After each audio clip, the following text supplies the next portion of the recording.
All right, guys, what's going on? Welcome back into the channel. Welcome back to Ask BUBZ #2, the Duncan Keith, and for newer days, Will Smith out there. Shout out Will Smith. Yeah, we're gonna be doing these once a month, basically, where ask your questions. I've put out a bunch of different things on Instagram, on Twitter, Facebook, YouTube, you name it, where you guys can ask questions. So we're gonna be doing these, yeah, like I said, once a month. And anyone can ask questions and I'm gonna answer on here. So thanks again for tuning in as always. Now let's jump on into it. We're currently in Lisbon, Portugal, and to be more precise, we're in Sintra. We just took the train. So beautiful landscape, we're kind of walking in. It's almost like a jungly mountain vibe in a way. So we're gonna probably be doing these. You'll see me in some different spots. We're going to Spain, Spain, Portugal. We'll try and do one obviously in Switzerland. We did the first one there. We're trying to do one in a bunch of different locations this year, so it'll be a lot of fun. Now let's get into your questions.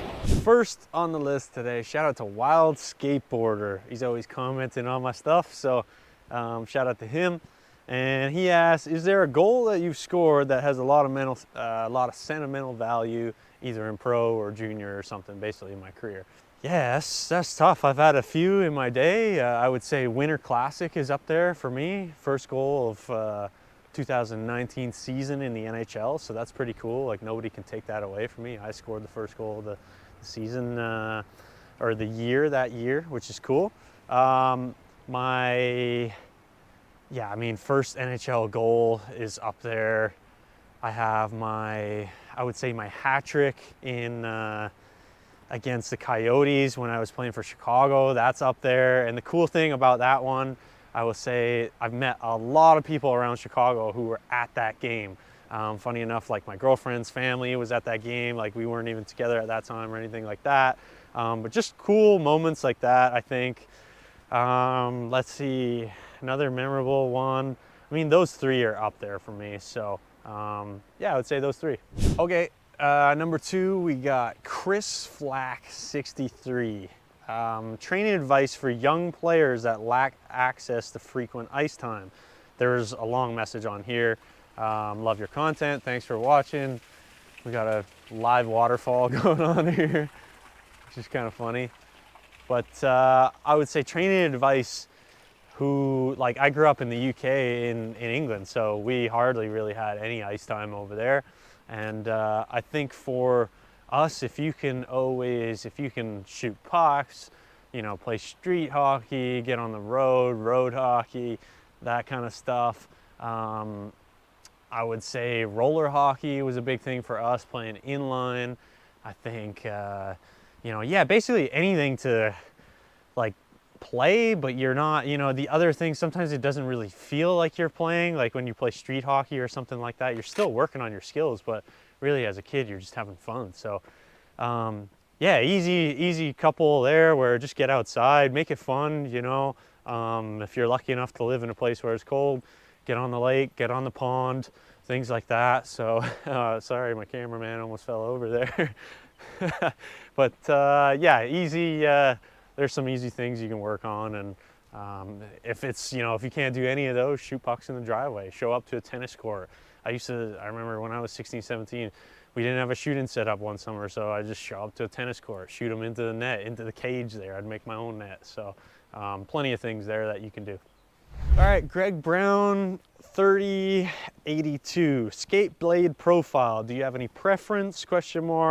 Or any weird SHIT you have seen? My skate blade profile, man, I actually couldn't even tell you what specific profile I'm on. I go with Fusion Steel, and the Fusion Steel come at already like a profiled thing, so I kind of just leave them standard as is. And then, but my grind, I use 90-75 flat bottom V.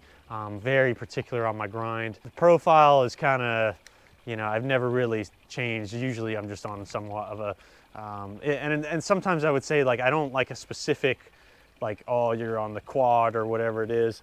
There's certain times they'll be like, you need to shave a bit more off the toe, certain times shave a bit more off the heel, whatever. So it's kind of a feeling out process for me. Have I seen anything weird? Yeah, I mean, off the top of my head, This is not really profile, but Duncan Keith actually used to, shout out Dunks because this is his episode, Ask BUBZ #2. He used to grind the front of not the blade, but like the toe cap. So if it was like this, like not the toe cap, it's the white part on the tuck. And he would grind it right off because he didn't like it to like stick in the ice. So that's kind of a weird one. I don't know if I would have any pictures of that. Maybe I'd be able to find them. Usually your front toe thing on the tuck gets beat up when you hit it into the boards over time, but they would sand it straight off and it was like boom, like kind of square. So that's kind of cool. But yeah, thanks for the question. Okay, here's a name, F_Z/Arilfo. Let's just go with that. To my knowledge, in any of the teammate rating videos, you've never spoken about Connor Murphy, who you played with both in Chicago and Arizona. Thoughts on Murph? Murph is the best guy possibly in the NHL. Such a good dude, man. Yeah, I've been fortunate enough to know him for so many years, dating back to our Arizona days, like kind of before that, even before like us playing on the team, really, with him being drafted like a couple years prior. Yeah, just really solid guy, and you know, still a good friend to this day. You know, we'll see him the odd time in the summertime when I'm back around the area. And yeah, hopefully we can link up and do some golf, and maybe I can get him on one of these episodes and we can do some golf and stuff, do like a Reds challenge, see if he can break the Bred's lead in the Reds challenge. But yeah, really great guy, nothing but great things to say about Murph and his family. But yeah, just overall the best, one of the best guys I've come across. I don't even know what this is, man. Saltova. We're gonna pop it up on screen. What's your career goal now? Question mark. Staying put, or a side note, is there a good way to catch your games? Well, career goal, that is a good question when it comes to hockey, because I will not lie, when you've achieved something that you wanted to do your whole life, it's kind of hard readjusting where you're at. Like, I got to the point where I'm playing in the NHL, and then you've done things. I've played winter classics, I've played on different teams. You know, I think now a career goal would just be to enjoy it. Like, I think I've gone a lot of times with hockey where it started to feel like a job, or, you know, started to fall out of love with certain situations. Maybe it was a coach I didn't, you know, get along with, or certain things like that, team that I didn't really enjoy being around or whatever. So I think for me now, it's like picking a situation that I enjoy and want to just like be a hockey player and be at the rink and enjoy the whole process. I'm 29, turning 30. So if I play for, you know, a few more years or whatever, great. And yeah, it's kind of just, yeah, I don't want to sound like a broken record, but really just enjoying, you know, the last bit, the second half here of my career, so to speak. So good question. It's hard once, you know, I'm sure anyone who's hit their dreams and their goals out there kind of know it's like, it's interesting. You either kind of go through like this lull period after where you're like, oh, either like on to the next thing, or you're like, what do I do now? And I kind of hit that a little bit. So for me in Europe now, it's just kind of enjoying things and yeah. All right, we're in. Look at these guys. These guys are walking the tightrope right now.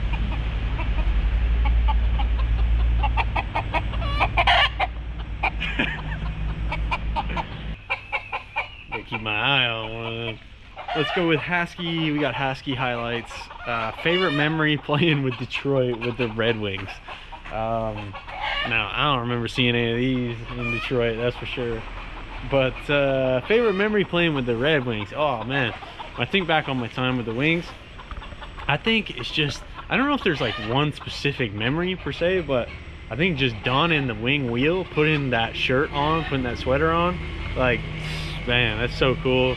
Me and my brother grew up like idolizing like Datsuk, Zetterberg, Fedorov, Brett Hull, Brendan Shanahan. I was actually named after Brendan Shanahan. Brett was named after Brett Hull. Man, they're going at it now. You got guys right in the tree here and everything. I just think wearing the sweater, wearing the uniform, saying like I could play for kind of like a boyhood club with the Red Wings is really cool. So yeah, we're gonna have to get up out of a sticky situation here now, because it seems like we got some wars going on. They are freaking out. So let's go to the next place. All right, guys, gotten pretty cold out. Started raining, so we had to stop. Just had our lunch. Now I got a good one from Danglechuck, at Danglechuck. He says, what did your teammates teach you about a Live 4 versus a Live 7 stick? Why do you use either, and who used what?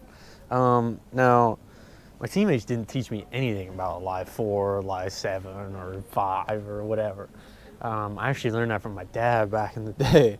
And so that started like, you know, I think, let me just say this first of all. I think there's a lot of guys out there who probably don't even know the difference between 4, 5, 6, 7. Like, they probably have no clue. I would say majority it's very 50-50. You're either like dialed in on it or you're kind of not. So that's for the first part. But what I would say where a lie is very beneficial is, especially like when it comes to hockey sticks, if you have a stick that is, say, too upright of a lie, and I'm a skater that's low to the ground, it's not gonna work because the stick sits like straight up like this. You gotta imagine like angles, right? So if it sits like that as opposed to like that. So that's what I would say as far as too upright stick. For me personally, I've always used lower lie. So I've always used Live 5 Sakic, which in stores is standard Live 6. These days I'm in a Live 6 with the Taze one currently right now. Kind of want to go back a little bit lower, to be honest. I can see myself potentially going back to a 5 this summer. But yeah, I think do your research on lies, try different things, see what kind of skater am I? Do I skate more upright? Do I like to have it in close? If you have it in close a lot, like around the net, it's better if you got a more upright lie, because you're gonna have the puck in close. Whereas if you're doing, like for me, I like to have it away from my body. I shield it. I'm a big guy. It's better I have a lower lie, unless I was an upright skater, in which you want, a little more of an upright one. So to answer your question, nobody taught me teammates wise about lie. It was my dad, and then over the years I've just adjusted and tried things, and yeah, and now I'm kind of doing lofts and lies in golf too. So thanks for the question. Okay, next one we got from at Roman Royce, not to be confused with 2026 Royal Rumble winner Roman Reigns. Acknowledge me. We got, why did you choose to play for Canada and not for the UK? And so why did you choose to play for Canada? I mean, I'm Canadian, number one. Like, family's all Canadian, parents, grandparents, cousins, everybody's Canadian in my family. Was born in the UK, grew up in the UK, consider myself like kind of based, I guess, or like homegrown in the UK. But I've always seen myself as Canadian, and I think more importantly, I got the chance to play for Canada, and I think it's like Canada is the mecca of hockey, so why would you not want to represent possibly the greatest country when it comes to hockey? Like, it made a lot of sense in my mind. I was like really fortunate to get the opportunity. Now I've had 4 times Spengler Cup, 18s, 20s, and I just did like a past thing this past year with Canada World Championships, like did some exhibition games with them, played with Crosby and those type of guys.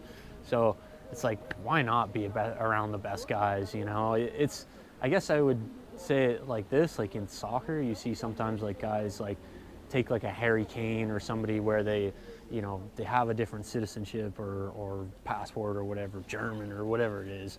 It's like they want to play for England because England is one of the best nations when it comes to football and soccer. They're not going to play for Zimbabwe or whatever. So it's the same way with the hockey. Like, I'm not going to pass down the opportunity to play for one of the greatest countries when it comes to hockey. So very fortunate to do that, and yeah, appreciate the question. Anonymous 57438 asks, biggest wrench you've ever seen in the locker room. So basically, right?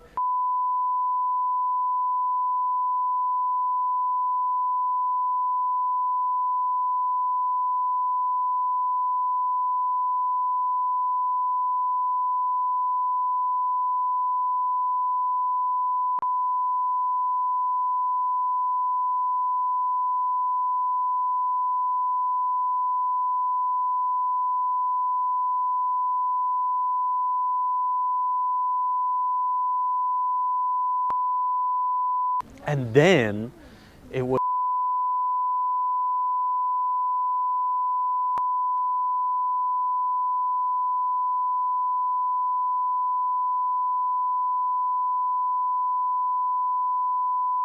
but anyway, yeah, hopefully that answers your question. And yeah, good question.